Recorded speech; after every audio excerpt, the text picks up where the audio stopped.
पहाड़ों की ऊंचाइयों पर रात बहुत गहरी हो गई और आदमी को कुछ भी दिखाई नहीं दे रहा था। दृश्यता शून्य थी। चांद और तारे बादलों से ढके हुए थे। जब वह पहाड़ की चोटी से बस कुछ फीट नीचे था तो वह फिसल गया और हवा में गिर गया और बहुत तेजी से गिर रहा था।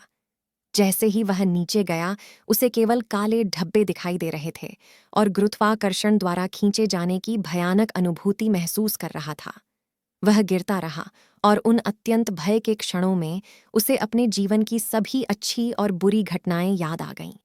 वह अभी सोच ही रहा था कि मौत उसके कितने करीब आ रही है। तभी अचानक उसे महसूस हुआ कि उसकी कमर से बंधी रस्सी उसे बहुत जोर से खींच रही है। उसका शरीर हवा में लटक रहा था। केवल रस्सी ही उसे पकड़े हुए थी।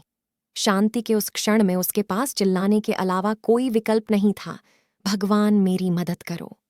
अचानक आकाश से आती हुई एक गहरी आवाज ने उत्तर दिया, तुम मुझसे क्या करवाना चाहते हो?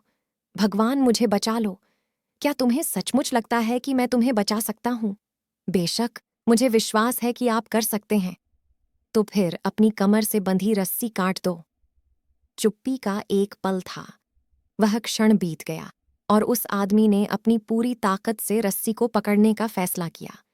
बचाव दल का कहना है कि अगले दिन पर्वतारोही को मृत और जमे हुए पाया गया। उसका शरीर रस्सी से लटका हुआ था और उसके हाथों ने उसे कसकर पकड़ रखा था।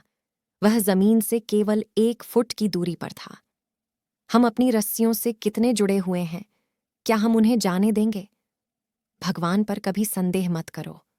हमारे पास रस्सी को काटने के लिए पर्याप्त विश्वास होना चाहिए। अगर भगवान हमसे ऐसा करने के लिए कहते हैं, तब भी जब यह करना सबसे मूर्खतापूर्ण काम लगता है।